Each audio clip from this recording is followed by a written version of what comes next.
뉴욕 시장은 재향군인의 날로 휴장한 가운데 미중 무역 협상 후속 보도에 주목하고 있습니다. 이번 주 큰 경제 지표와 이벤트가 없는 가운데 시장은 연준이 주목하는 PCE 물가 지표 등에 집중하며 관망세를 보일 것으로 예상됩니다. 화웨이의 런정페이 회장이 트럼프 대통령이 먼저 전화해도 받지 않을 것이라고 강한 자신감을 내비쳤습니다.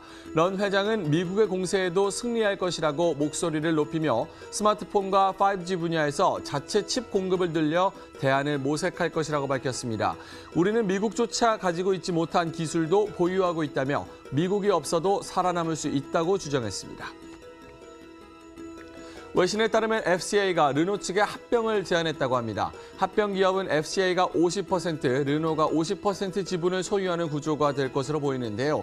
일단 성사되면 세계 3위 규모인 새로운 자동차 기업이 탄생하게 된다고 전문가는 설명했습니다.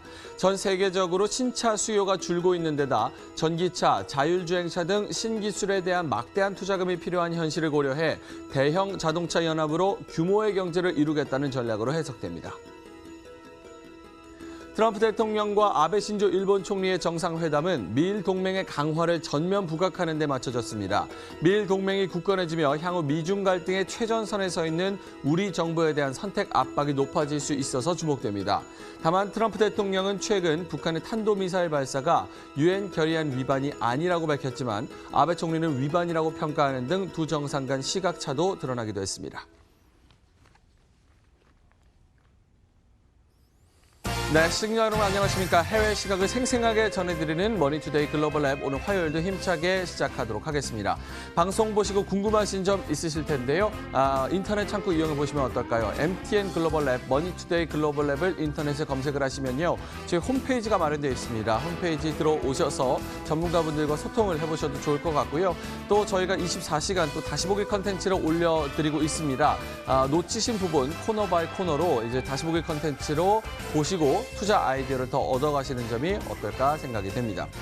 자, 오늘 뉴욕 증시 재향 군인의 날로 휴장하는 모습을 보였습니다. 그러니까 미국 시간으로 치면 토요일, 일요일, 월요일 이렇게 3거래일 연속 연휴를 보냈는데요. 일단 이번 주 뉴욕 증시 4거래일 동안 열리지만 큰 이벤트도 없습니다. 큰 이벤트 경제 지표, 굵직한 경제 지표도 안 나오는데 일단은 물가 지표나 무역 협상의 후속 보도, 그러면 개별 기업 이슈 등을 좀 주목을 해봐야겠습니다. 이 부분 저희가 글로벌랩에서 자세하게 포장을 해서 전해드리도록 하고요. 미국은 쉬어갔지만 유럽 의회 선거가 있었던 이제 유럽 시장은 열렸으니까 시황센터 통해서 글로벌 시황 상황 좀 알아보도록 하겠습니다. 시황센터의 김민지 앵커 연결합니다.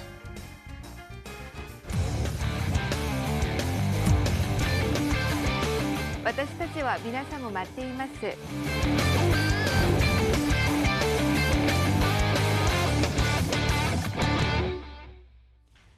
네, 오늘 새벽 글로벌 주식시장은 한산했습니다. 앞서 들으신 바와 같이 미국 증시와 같은 경우는 메모리얼데이를 맞아 오늘 하루 휴장했고 유럽 내에서도 영국 주식시장의 뱅크홀리데이로 오늘 문을 닫았기 때문인데요. 자, 오늘 이 미국과 영국 증시 제외하고 흐름들 살펴보도록 하겠습니다. 바로 유럽으로 향하겠습니다. 자, 보시는 것처럼 전반적인 분위기 자체는 우호적이었습니다. 유로존 내에서의 가장 핵심 이슈와 같은 경우는 바로 유럽 의회 선거 결과라고 할 수가 있겠는데요. 자, 이 선거 결과 극우 세력이 이전보다 의석을 늘리기는 했지만 그래도 친EU파가 과반수 이상을 차지했다라는 점에 어느 정도 시장은 안도감을 가져가는 모습이었습니다. 이 유럽 의회 선거에 오늘 가장 민감하게 반응했다 이렇게 보시면 되겠고요. 그리고 업종들 가운데서는 자동차 업종이 가장 큰 폭의 상승률을 기록했습니다. 헤드라인에서도 살펴보셨다시피 피아트 쪽에서 르노 쪽에 합병을 제안했다라는 소식이 나왔는데요. 합병이 추진될 경우에는 세계 3위의 자동차 업계가 창직을 하게 됩니다. 전반적으로 업계가 살아날 수 있을까요? 여기에 대한 기대감이면서 르노와 함께 피아트 모두 8에서 12% 상승폭을 그린 오늘 하루였습니다. 전체 지수 역시 전반적으로 상승이었습니다. 프랑스가 0.37% 플러스였고요. 독일 증시 역시 0.5% 정도 플러스로 오늘 새벽 거래가 되는 모습이었습니다. 그러나 오늘 미국 증시가 휴장이었기 때문에 거래량은 상당히 제한적이었습니다. 자, 일본 증시 보시죠. 0.31% 플러스였습니다. 미국 미국 휴작을 앞두고 그리고 미국과의 협상 결과를 앞두고 좀 상단은 제한되는 모습이었는데요. 그래도 플러스권에서 시세 마무리가 됐고요.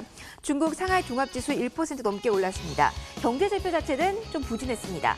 4월 공업이익이 전년 대비 3.7% 감소한 것으로 집계가 됐지만 오히려 이 점이 경기 부양에 대한 기대감으로 이어졌습니다.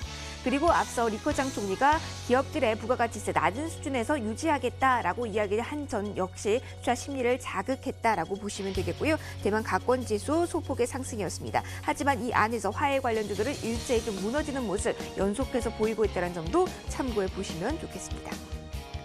동남아시아 시장으로 넘어가겠습니다. 전반적으로 거래량은 역시 많지가 않았습니다. 필리핀 시장이 0.29% 마이너스였고요. 인도네시아와 베트남 증시 상승이었는데 인도네시아 주식시장 같은 경우는 0.69% 3거래 연속 플러스로 거래를 마감 지었습니다. 자, 이어서 외환시장으로 가보도록 하죠.